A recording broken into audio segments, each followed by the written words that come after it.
This is Los Angeles. Our Lady, the Queen of the Angels, as the Spaniards named her. The fastest growing city in the nation. It's been called a bunch of suburbs in search of a city. And it's been called the glamour capital of the world. A mecca for tourists. A stopover for transients. A target for gangsters.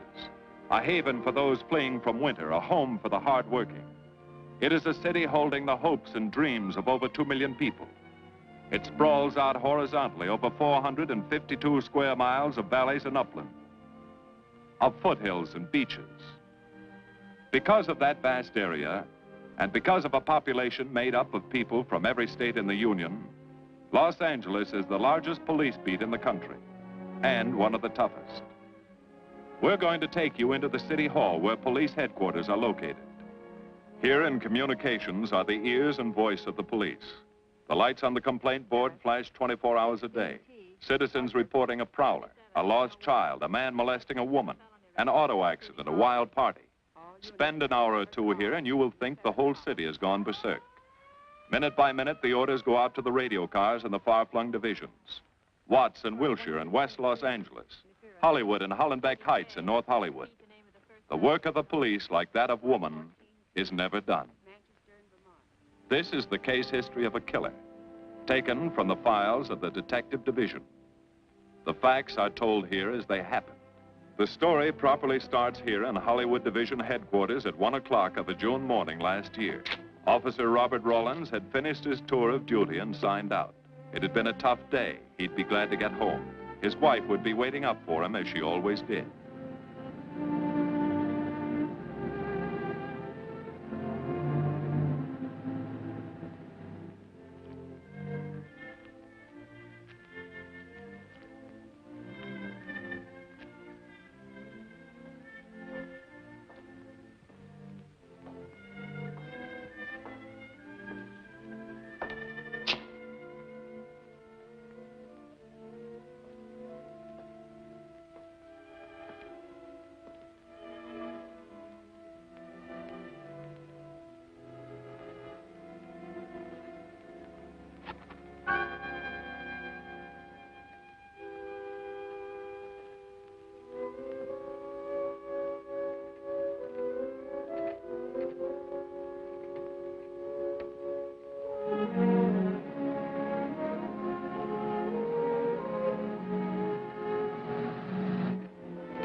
Hey, fella.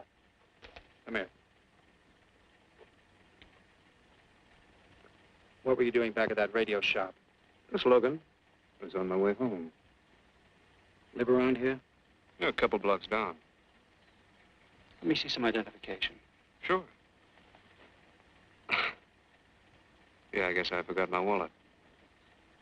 Look, lad, I've got to see some identification. How about my Army discharge? I got it right here.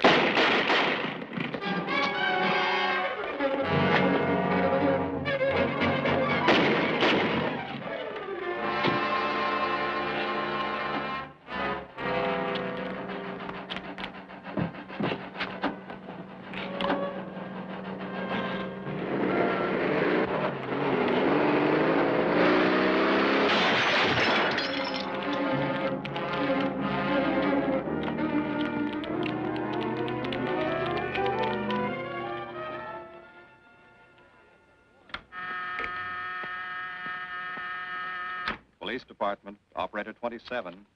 I want to report the shooting of a policeman. Hold on, please. Give me that again, please. I'm calling to report the shooting of a policeman. What's the address? 5057 State Street, just west of Santa Monica. Just a minute. Receiving hospital. Operator 2. Operator 27, 5057 State Street, 5057 State Street. An officer has been shot. Send an ambulance. All units in the vicinity of State Street, Santa Monica Boulevard. Proceed at once to 5057 State Street, 5057 State Street. An officer shot. Code 3.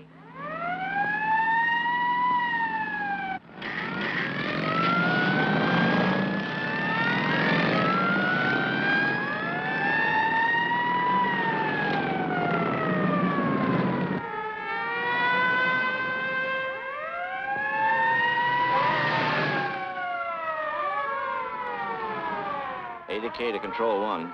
Control 1 to 80K. Go ahead. This is Breen.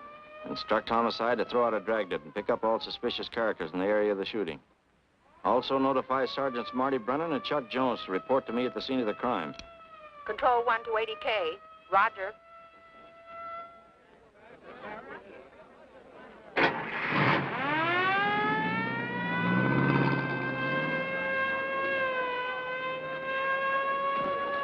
I see. Well, what have you got so far? Well, not much, Captain Breen. A couple of cartridge cases. Oh, Marty, Chuck. Hi, Cap. Eyewitnesses?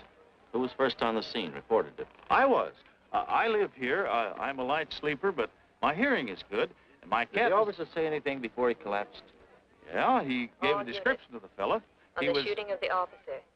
Suspect is a white male American, age 26 or 7, 5 feet 10 or 11, 155 to 165 pounds, brown hair, regular features, pencil mustache.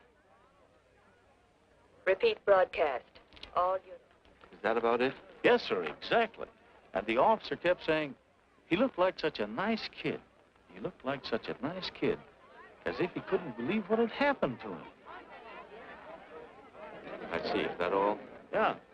Thank you very much. Yeah, well, anything else I can do, I'd be glad to help you. We may call you.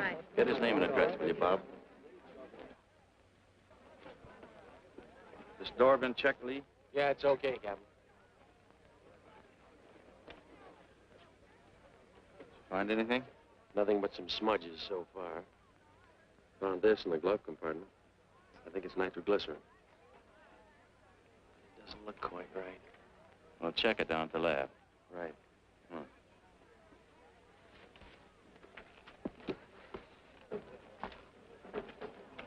Open this up, Joe. No key, Captain. I'll try it open. Give me that bar, Frank.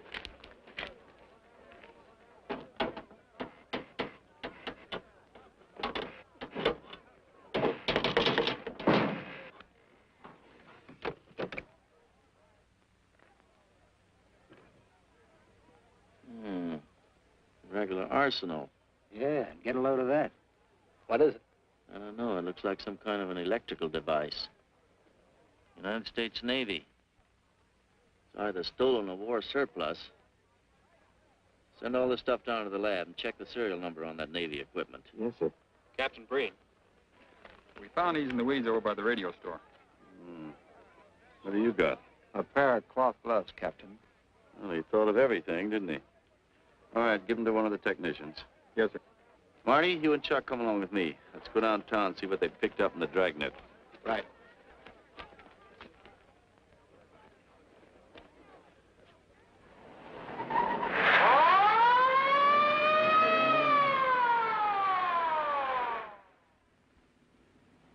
You know him, Marty?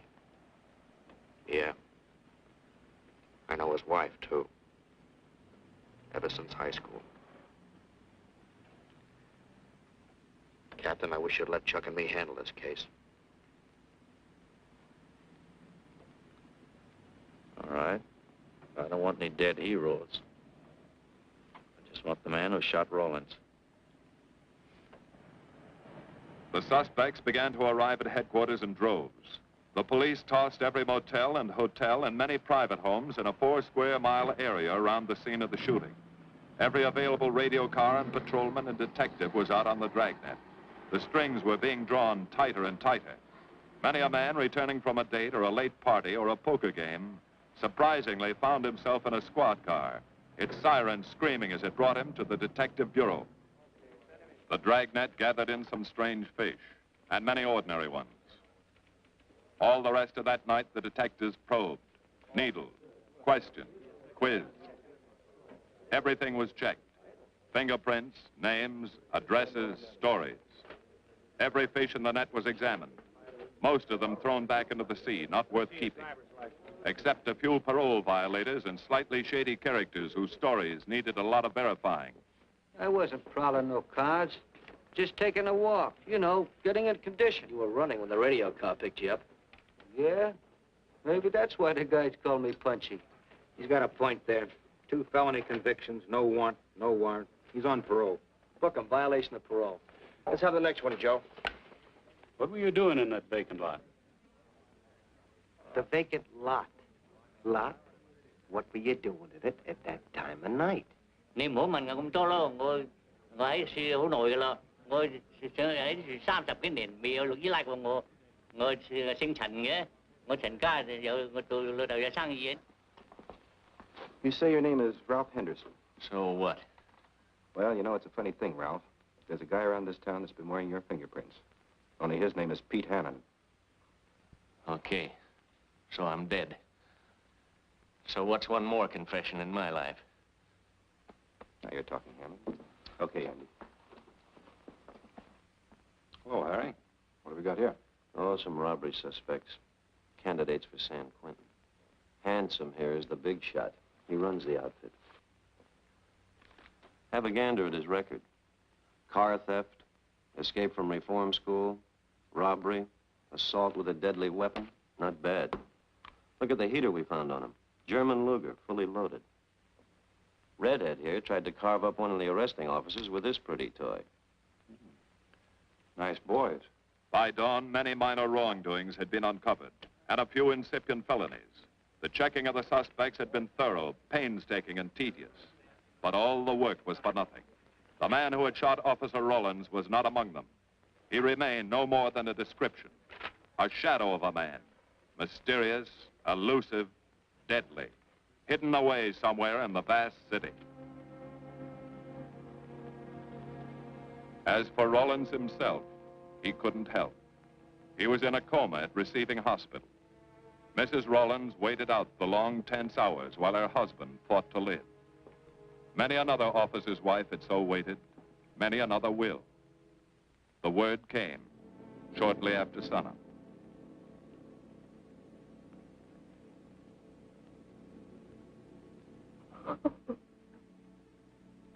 Oh.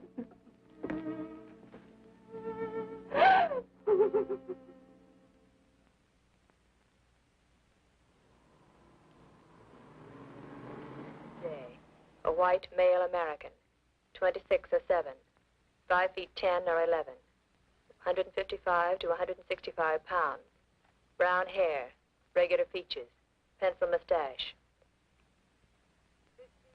This was no frightened fugitive. What went on in his mind? Why had he set his hand against his fellow men, taken the life of another, of a stranger, of a man who was merely doing his duty? He must have some plan, some goal that called for sudden death to anyone who got in his way.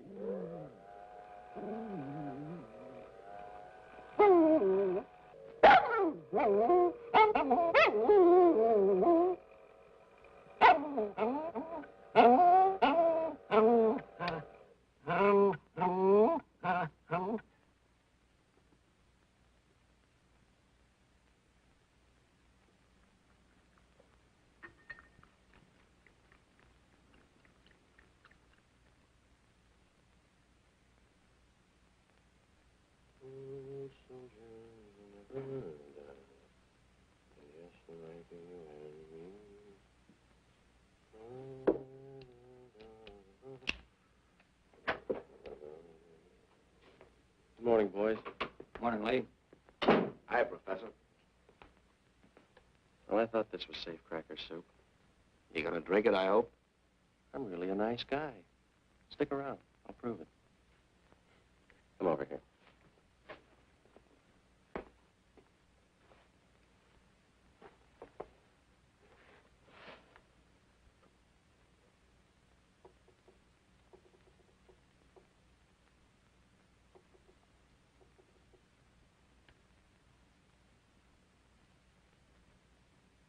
Hold this for me, will you, Chuck? Thank you. Now, if you'll hand me that hammer, Marty. Thank you.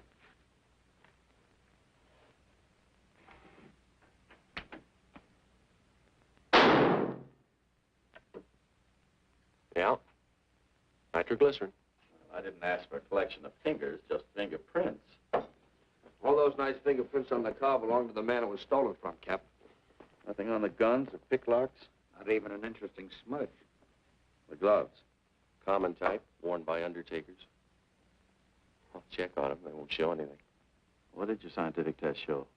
A couple of little things. Tool identification on these picklocks.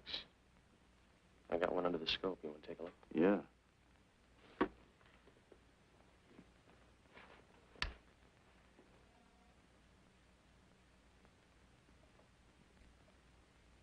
Take a look. I see. Well, it seems to tie the tool up with the lock. Now, if that microscope could only tell us who did it. I'm working on that.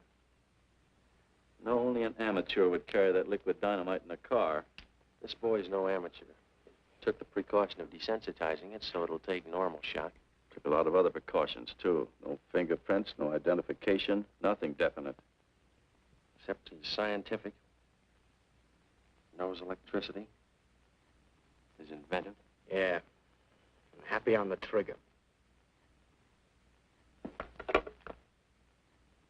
This is Captain Breen. Get me Captain Stevens a burglary, will you? I hate to disappoint you, Lee, but I think you've come up with something. Hello, Steve. How are you? Did your daughter's marriage come off all right? Good. Look, Steve, on those burglaries of electrical equipment lately, were there any where picklocks were used to gain entry? Good. Well, let me know if there's another report of one, will you?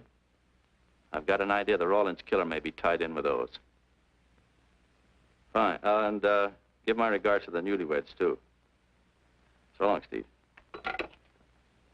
Well, what are you waiting for? You've got a job, haven't you? Get going. Yeah, let's go, Junior. Hold this for me, will you, Lee? Thanks. And so, with no fingerprints and only a vague description to go by, Sergeant Brennan turned to the modus operandi file. A criminal, like any human being, has his own habit patterns, unconscious traits that can lead to his downfall.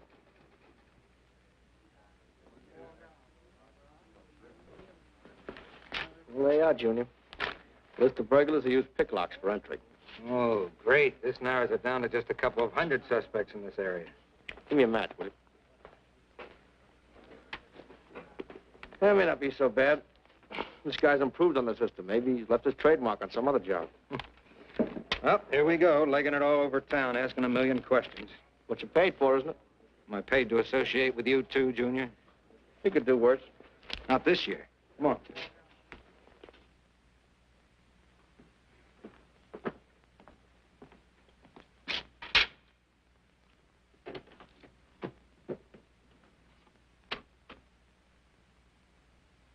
Car 12, car 12, in the 10,000 block on Mississippi.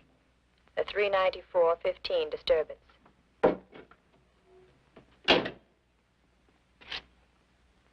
Car 80K, code 1.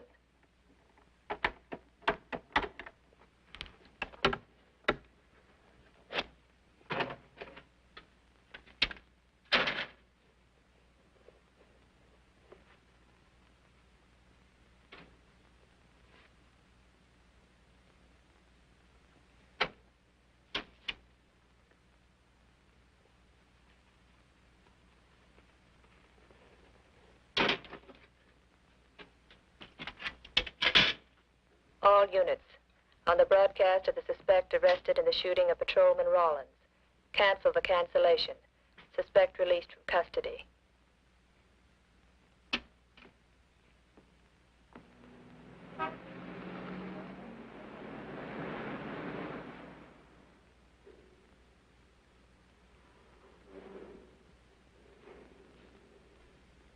Oh, hello, Mr. Martin. You find Mr. Reeves in the machine shop.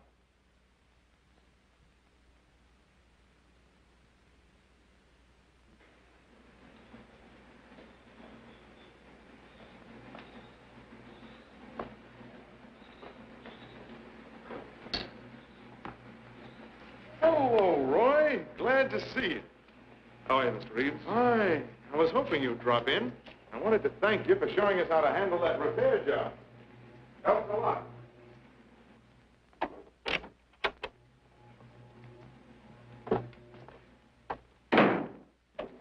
Ah, what have we got this time?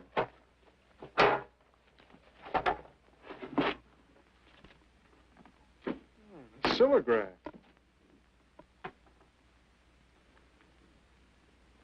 Well, there are plenty of these around, Roy. Not like this one. Yes, I see. I suppose, as usual, you've added your own improvements. You know, it seems wrong that a man of your talents should bother consigning equipment for rental. I'd like to see you devote yourself entirely to experimental electronics. It'll come one day. I'll have a place like this. Well, why wait?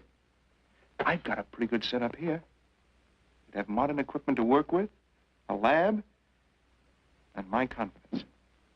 Thanks, Mr. Reeves. I have other plans. But, Roy, you can't tell where it'll lead. Might even work your way around to a percentage of the business. I like it this way. You just rent out my equipment. All right, Roy. All right. But if you should change your mind... I'm not likely to change my mind. I suppose you want me to set this up for rental, too. Mr. Reeves, you've already got 5 pieces of my equipment. You'd like to know what results I've had from the rental so far, Well, I can't say as I blame you. I think you'll find this satisfactory. Satisfactory. Goodbye, Mr. Reeves. And you'll come back again soon, won't you? Sure. Oh, incidentally, how's that television projector coming along? The one you said would reflect a 12-foot image. Still working on it. I just wanted you to know I've already set up a rental on it. In fact, I think they'd like to buy. It'll come pretty high. Oh, money's no consideration with this customer.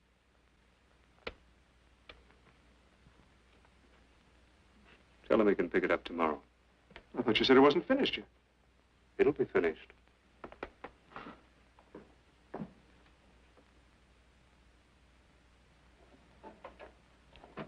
It uses an image fixer and then projects by ordinary incandescence. Roy, this is the best television projector I've ever seen. Let's hope that your customer thinks so. He will. Yes? Send him right in, Charlotte. There, you see, our customer is here, begging for the privilege of buying. Better be running along. I'm not much good at business. Oh, but Roy, he'll want to congratulate you.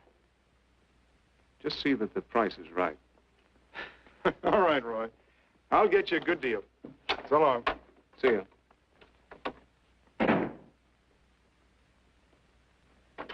Well, Mr. Dunning, come in. Isn't it a beauty?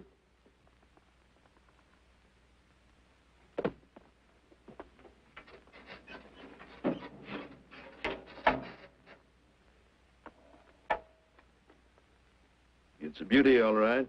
You like it? I certainly do like it. You see, it's mine. What do you mean? Let me have the police. I built it. Spent years on it. Oh, you must be crazy. Roy built this machine himself. Your friend's a crook, Paul. You've been taken in. Hello? Give me the burglary detail.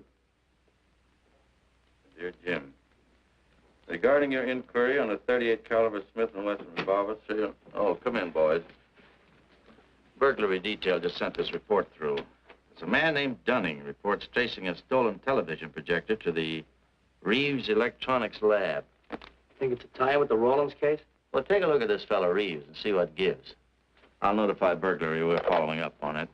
Right. Come on, Junior. What else did he place with you for rental? Oh, a number of things. All war surplus that he bought on his veterans rating. Oh, is this more of his equipment? Yes. Yes, he left it here on consignment. I'm sure that Roy can explain everything. Well, maybe he can, Mr. Reeves, if you'll tell us where he lives. But I don't know. Mr. Martin's on the phone, sir. I'd better talk to him. I think so, Mr. Reeves.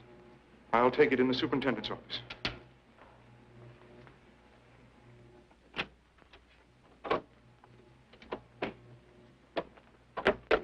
Tell him that you sold the set, and his money's waiting for him here. Find out what time he's coming by. Put Mr. Martin on.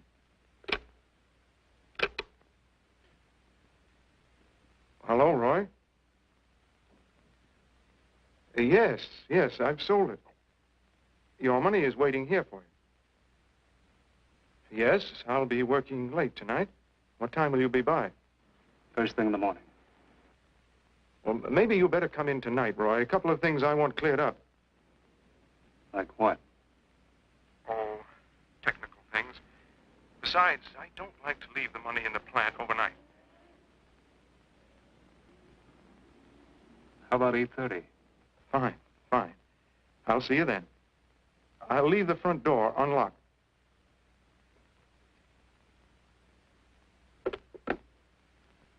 You'll be here at 8:30.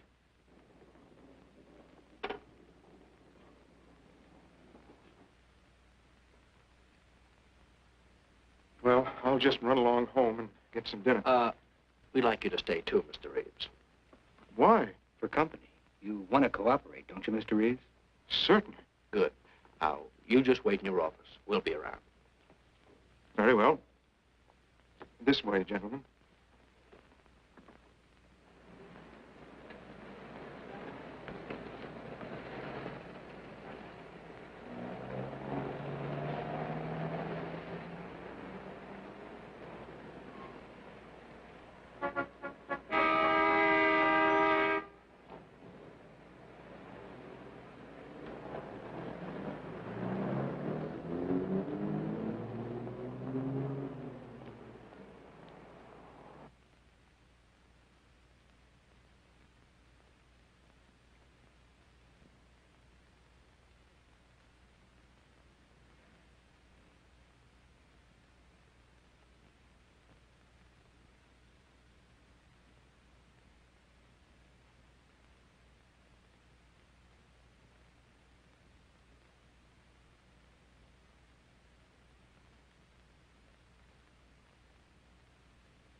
Reeves.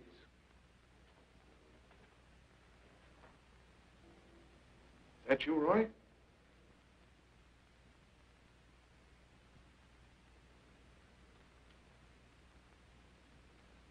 Go outside and block that alley door.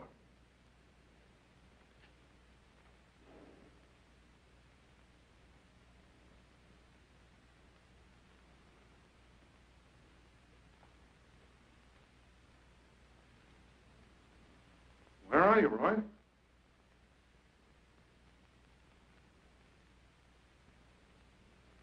Who's in here? No one. I'm alone.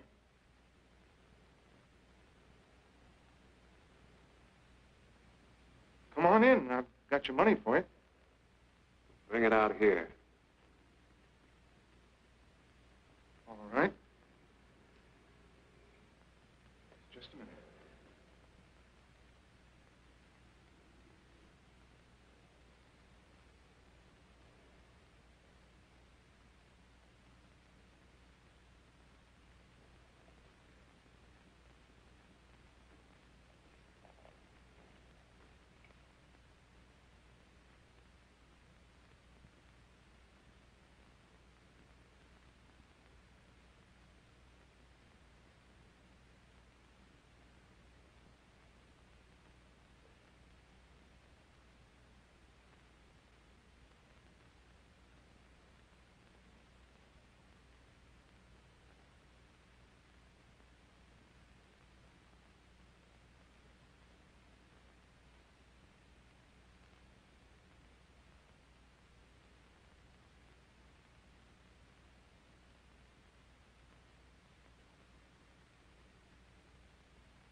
No.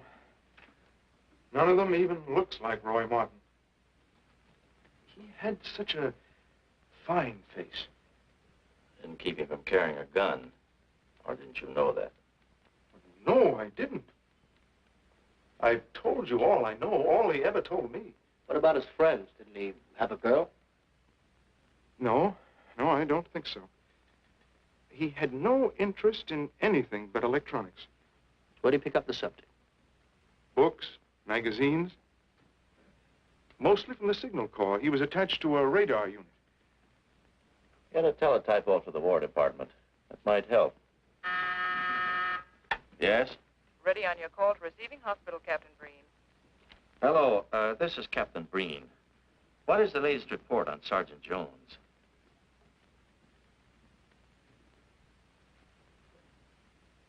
I see. Well, let me know if there's any change, will you? Thanks. Chuck's in pretty bad shape, Marty. He's paralyzed. May never walk again.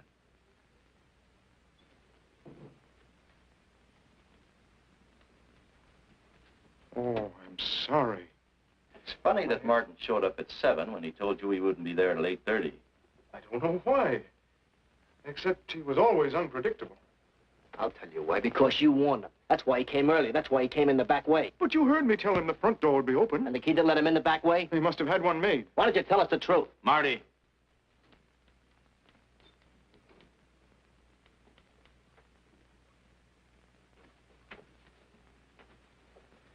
Now, look, Paul. You can make it a lot easier for us to believe your story if you'll just give us some facts. Something that might help us. I've told you all I know. I've been gullible, all right, letting him make a fool of me. But I'd do anything to make up for what he did to Detective Jones. Sure you would. You can go now. Oh, thanks. Thanks. My friends, they can vouch for my character. That's good. We'll call you if we need you. Thank you very much. I think he's telling the truth, Marty. I think he's just gullible, like he said. What about the stolen stuff he was trying to peddle for Martin? We'll use it for bait. Maybe Martin will come back for it. Then we can ask him. Here.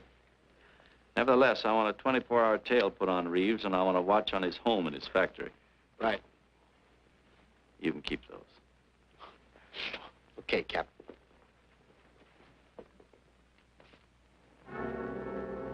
And now the killer changed his tactics, his modus operandi. It would baffle the police. They always expected burglars to remain burglars, not go in for stick-ups. They'd never tie this up with him. So wearing a variety of disguises, coming and going like a shadow, ready to kill if cornered, he struck the bottle stores in a one-man blitz that had the robbery detail dizzy.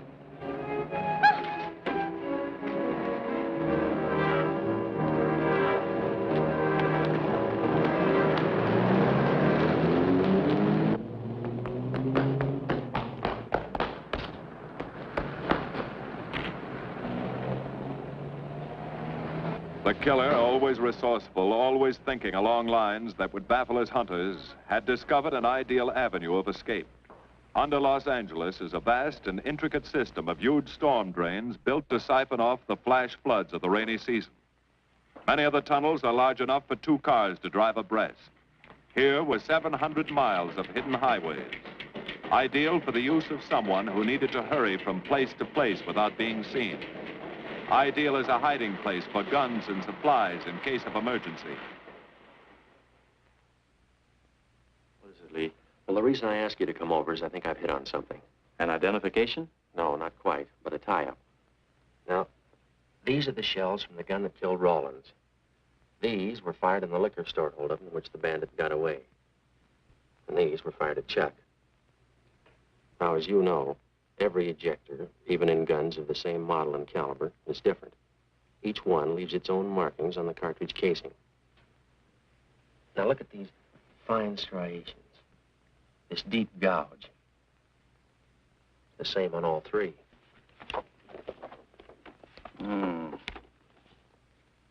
In other words, the man who killed Rawlins and the man who shot at Jones and Brennan, the stick-up who's blitzing the liquor stores are all the same man. Right. All we need to know is what that man looks like. Get me Chandler in robbery, will you? I've got an idea about that. Also, it'll give us a chance to see if Reeves is on the level with us. Steve, Breen, about those blitz holdups you're on. Round up all the victims and have them down here tonight, will you? Oh, it's just a little scheme. Thanks, Steve. That's good. Now, I'll sketch another one of the same type, only this time thin it out a little, huh? All right. Hi, Lee. How's it coming? Be ready for tonight? We'll be ready. Think it'll work? It should. When'd you get the idea? From a kidnapping case in Chicago. But I thought these slides might be an improvement over the method they used. Could be. Captain thinks so. Good evening, ladies and gentlemen. May I have your attention for a moment, please? You've all been asked to sit in on a little experiment tonight. We're going to try to build a picture of a face. A face of a man who's cunning, resourceful, and deadly. He's a man who killed a police officer. Now, some of you he held up at the point of a gun. You may have seen his face, remembered something about it. And we want you to tell us exactly what you remembered. Whether it's his hair, eyes, nose, or mouth. And we're going to try to put those pieces together so that they add up into a picture of the face of the man we want. Now, you can see how we're depending on you. Lights? Now, first, we're going to concentrate on the type of hair our man had. And if the picture looks anything like his hair, I want you to speak right up. All right, the first slide, Lee.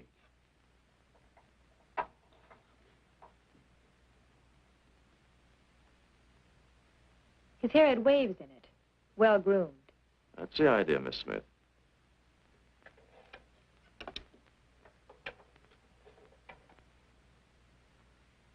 Is that any closer? No, it was parted on the side.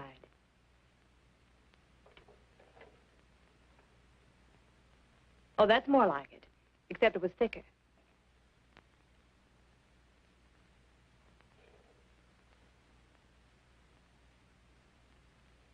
Oh, that's very close. Yes, that's the way his forehead looked. It was broad and high. All right, hold that slide. On the next series of slides, we'll take into account his eyes.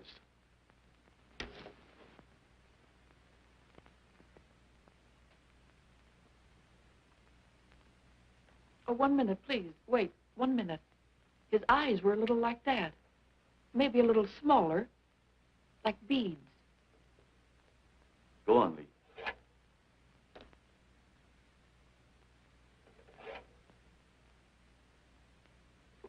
Now you've got it. Now, hold that slide, Lee. Anyone else? That looks like him, only a little madder. He had a patch over one eye when he come into my my place of business. I remember noticing that the one showing was blue. Well, the guy that stuck me up had on horn-rimmed glasses. He was wearing a Band-Aid across his nose when he knocked me over. Uh-huh. All right, hold that, Lee. Well, so much for the eyes. Go ahead.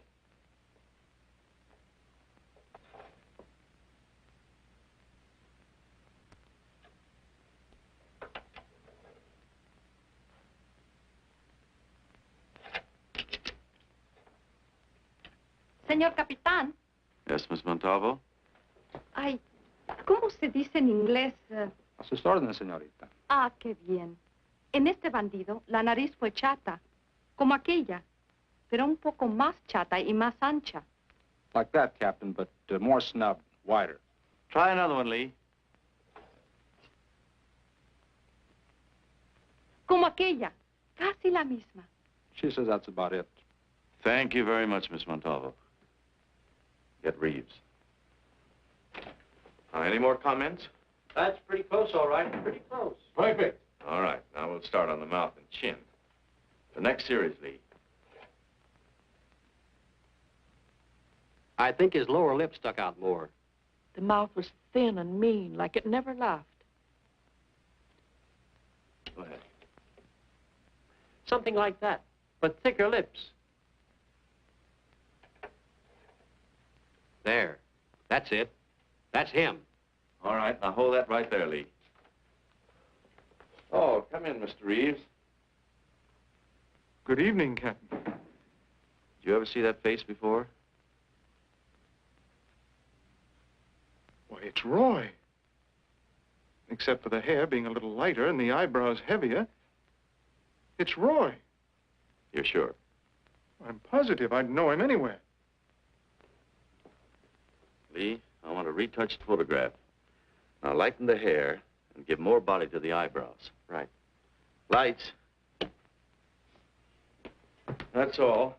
Thank you very much. You've been a great help. It's positively amazing how you found out what he looks like. Well, we're looking for an amazing criminal, Mrs. Johnson.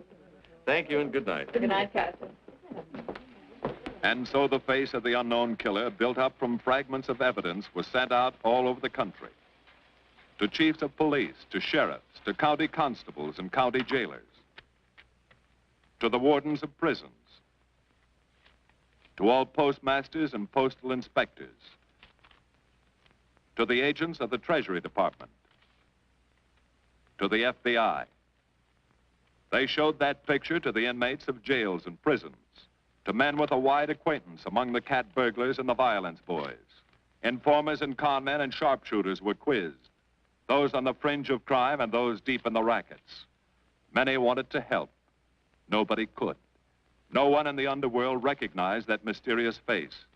He was as unknown as if he had lived in the 16th century.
Reeves. Roy. Listen carefully, Reeves. Control yourself. I know you're alone in the house. Act like you're alone. Cops are watching every move you make. The police here? They got you staked out like a muskrat hide, watching you around the clock. Here at your plant, tailing your car. Sit in that chair. Pick up 3 books.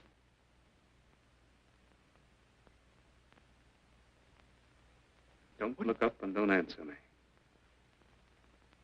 All right. But glance at the books.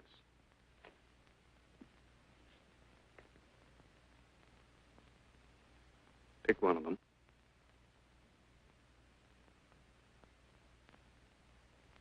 Okay. Now, that's the book you want to read before you go to bed. Now, get up and turn off the lamp.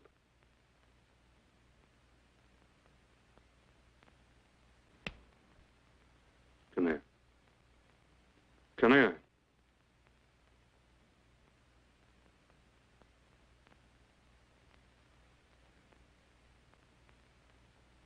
Go in the den.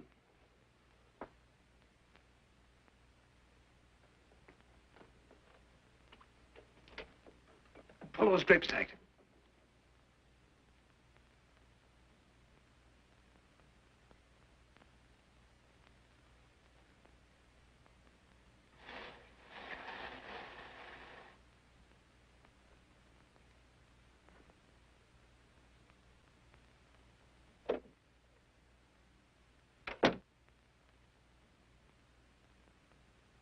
Now get away from them.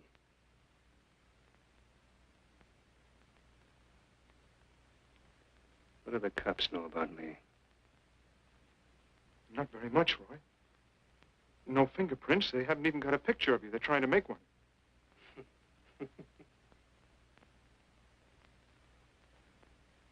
How much cash you got in the house? None. I never keep any cash in the house. It isn't good business. I suppose you think it was good business letting me walk into that trap. No, Roy, no.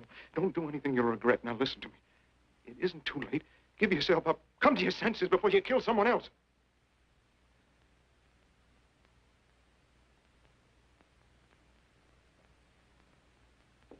What do you mean, someone else? What do you mean? Nothing. The two officers, they said one of them might die. He's still alive, isn't he? Reeves? I never thought you'd stooge for the police. You almost got me killed. Roy, you know the police are right outside. You'd never get away with it.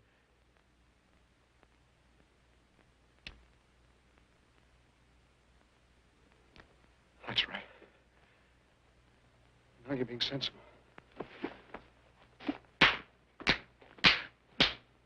I know there's money here.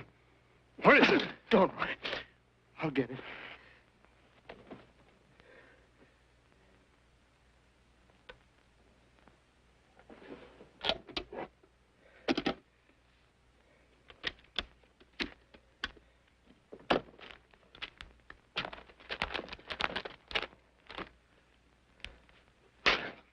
It's not enough. Stuff you've got in mind is worth thousands. I'll get more. Get it. Keep it handy. I'll be back next week, next month. But get it and have it ready. Just give me time.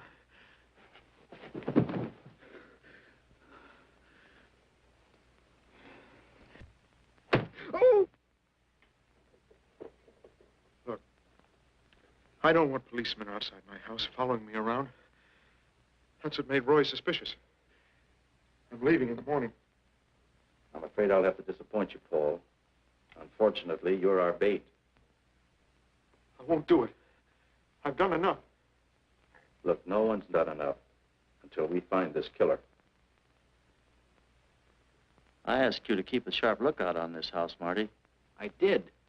Two of the best undercover men in the department were assigned here. That didn't keep Martin from getting in. What's the matter? You tired?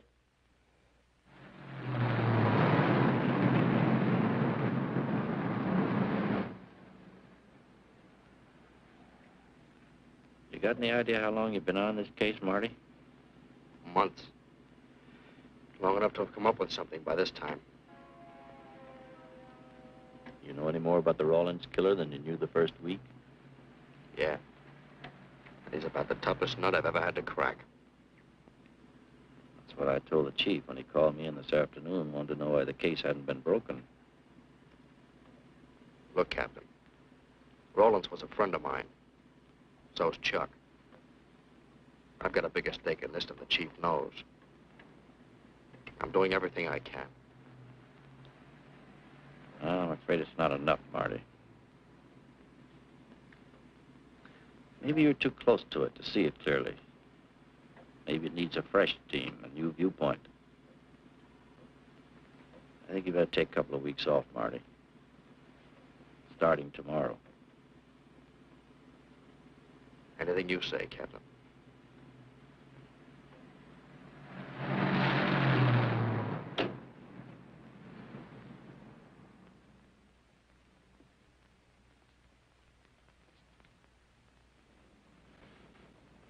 Hiya, Marty. Hi, Chuck. Meet Miss Scanlon, my new bodyguard. He's the one I've been telling you about. Oh, you mean the one with the steel trap brain? How do you do? Hello. Say, this guy been behaving? After a fashion. See, she takes me out in my go-kart, puts me to bed, wakes me up, dresses me. You're perfectly capable of dressing yourself now, Mr. Jones. I'll be back in a few minutes. Well, how's it been going, Junior? Oh, pretty good, Chuck, pretty good. Is that why you're off the case? How'd you know? Breen was in to see me this morning. Oh. Suppose he also told you they put a new team on the case. He told me everything. Yeah. Let's see what his new boys dig up. Well, maybe they'll examine the facts of the case a little more carefully. What facts? That our man's sharp, that he's intelligent and works alone, that he has no record, never leaves a fingerprint and knows every move we make? Sure, plenty of facts, only they add up to nothing. Sure, forget it. You got yourself a 10-day vacation. Go on down to the beach, get a suntan. By the time you get back, the case will be broken. Isn't that what you want? You know better than that. All I know is what I hear. You sit there batting your gums about how the old man let you down. Maybe he's trying to wake you up. He's got a funny way of showing it. There you go, flying off the handle. Always taking things for granted. I wish I could get up and boot some sense into you. He knew what this case meant to me. He still does. That's why he's trying to get you mad enough to do something about it.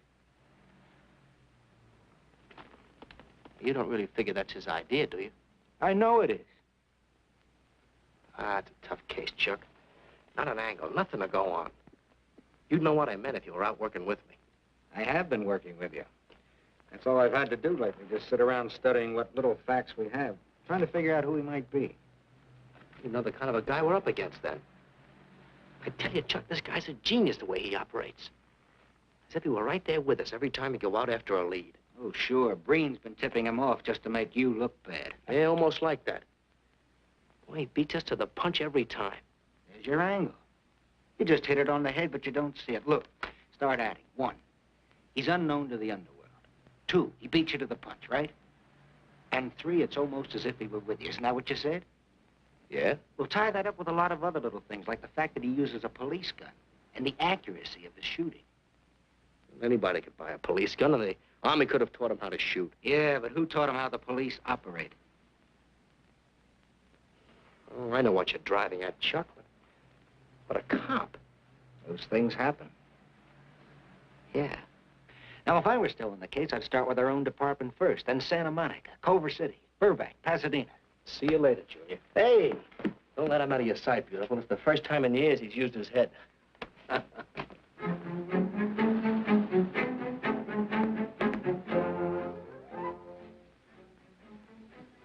But you get a print of every mug we take. We always send L.A. a copy, Sergeant. It's personnel photos I want. You mean of our boys? That's Roland's killer, isn't it? That's right. You've checked your own department. We did that first.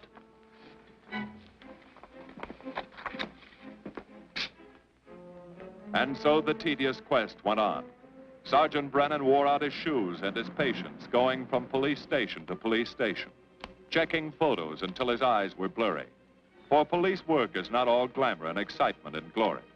There are days and days of routine, of tedious probing, of tireless searching, fruitless days, days when nothing goes right, when it seems as if no one could ever think his way through the maze of baffling trails a criminal leaves. But the answer to that is persistence, and the hope that sooner or later something will turn up, some tiny lead that can grow into a warm trail and point to the cracking of a tough case.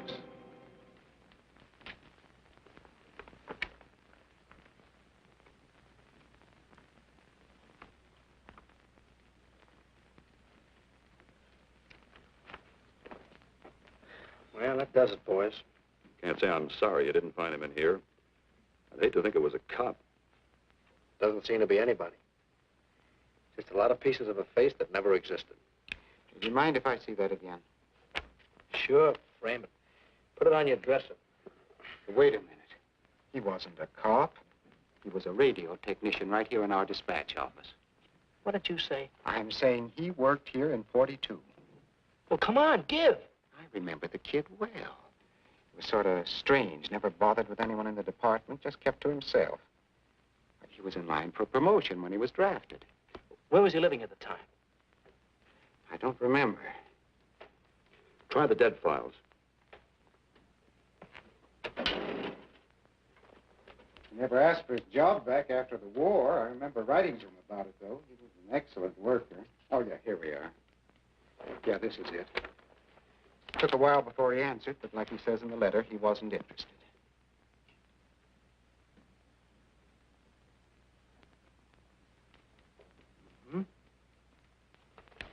Postmarked Hollywood. No return address. What do you want us to do? All the work? Oh, thanks a lot, Freddie. You remember, he was a civilian employee.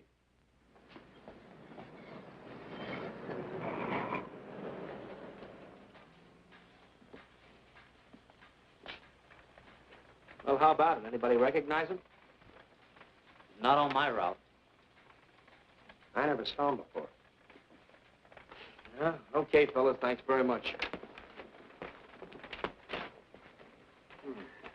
I thought for a minute... No. He had that face. I wonder. Yeah? Well, this may not mean anything, but he looks like a guy that's on my route. He never gets any mail, but I see him around there all the time. He lives in one of the courts. Where? Come on, I'll show you. It's not that easy. What time does your route take you past those courts? About 9 o'clock. Why? Just thinking.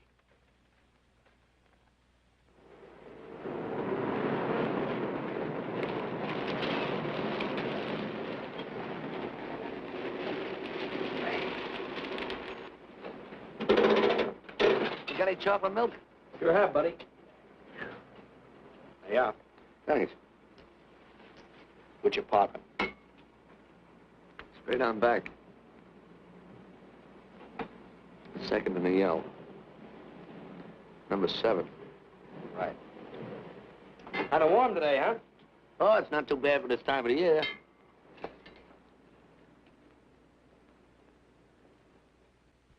Good morning. Morning. You're new in the route, aren't you? We had a substitute. What happened to the other fellow? Sick. Oh, what's the matter with him? I don't know. I catch everything. Hear about it on the radio, and next morning I got it. Too bad. You aren't very social. The regular fellow always stops and talks to you. Sorry, lady, I'm a little late this morning. I was hoping maybe you could help me. There's something very funny going on in this court. Yeah? I was scared to go to the police with it. I thought maybe I might be poisoned. What? Yeah. By the manager. She's a witch. She's a what? A witch. She puts poison in my milk. Oh, I see. Look, you switch the bottles when she isn't looking, see? Drink her milk. Then you'll be safe, right?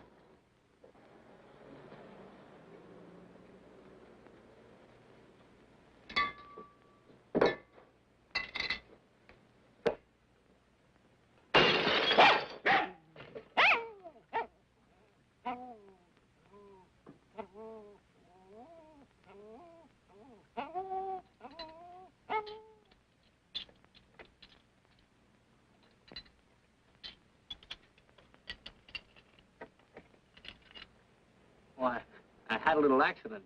Got a mop, I'll clean it up. Leave it be. I'll clean it up myself. Okay, mister.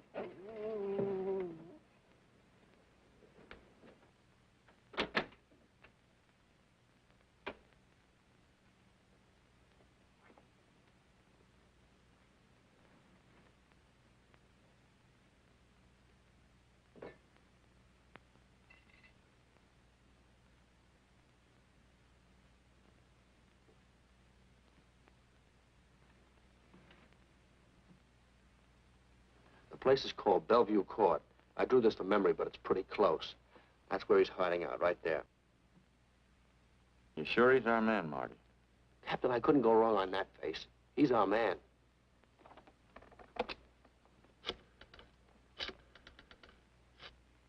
Now, there are 5 cottages in this area, and 2, number 6 and 7, in the L at the end of the row. Our man lives in number 7. This building department plan will show you the whole layout. It's bounded on 3 sides by Fuller, Santa Monica, and Poinsettia. Now, the court is partly surrounded by a high wall. Breen, homicide. Good. You keep your eyes open until we get there. Morgan has just gone into his bungalow alone. Any questions? All right, you all have your instructions. Let's go.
We're out on time.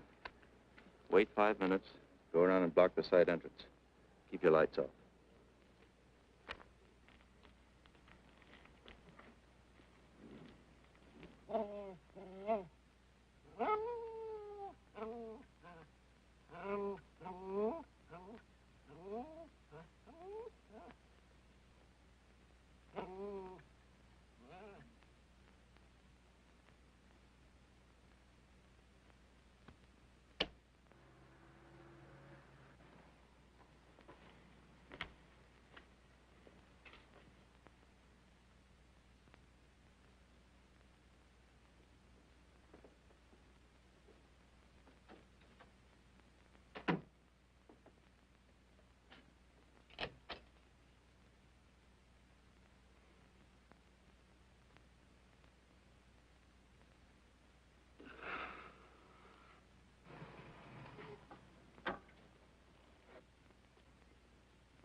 He's loose. I want a radio car in a hurry.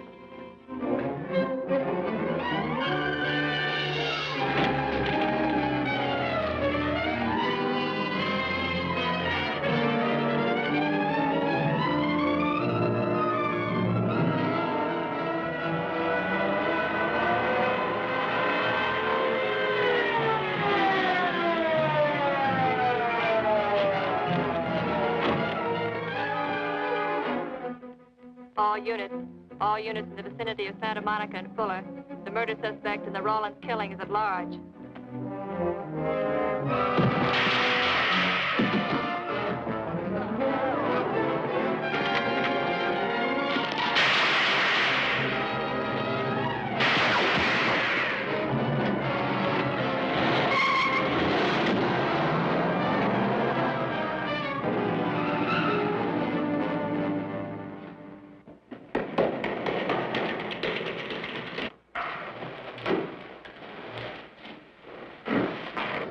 I want a map covering the storm drain system in this area. Get it and meet me at Venice and Garfield. Jones, Miller, you stay here in case he comes up for air. I want a man at every other drain entrance along this line. He's got to come up somewhere. Come on, Marty. You're driving.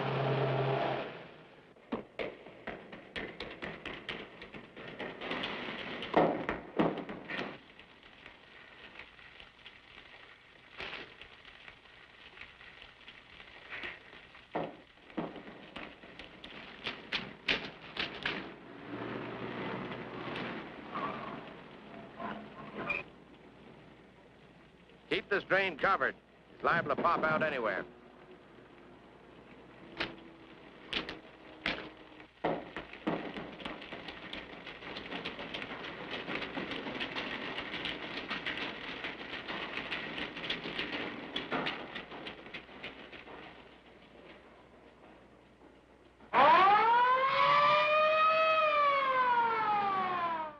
Why Venice and Garfield, Captain? It's the main intersection of the system. We can head him off that way. ADK to Control 1. Clear frequency 7. This is an emergency. Control 1 to all cars on frequency 7. Stand by. Control 1 to ADK. Go ahead. Notify homicide. Send the following to Venice and Garfield. 4 squads, battle lanterns, gas mask, tear gas. Urgent. This is a code 3. Control 1 to ADK. Roger.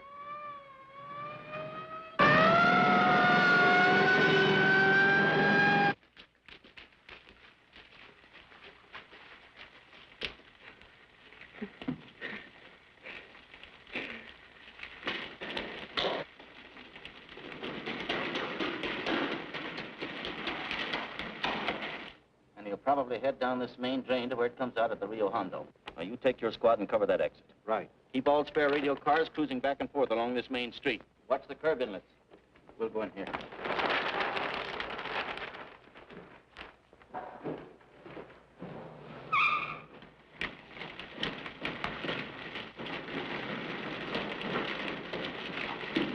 Any sign of him?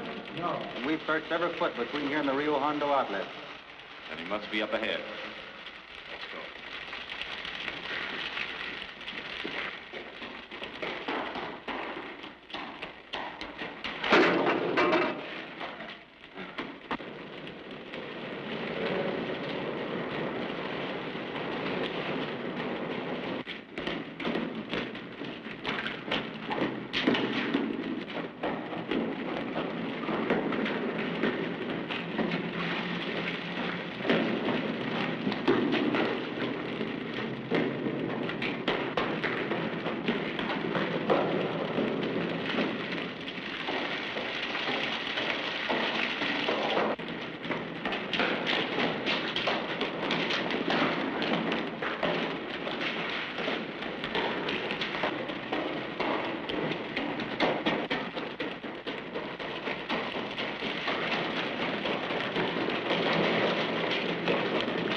Gas gun.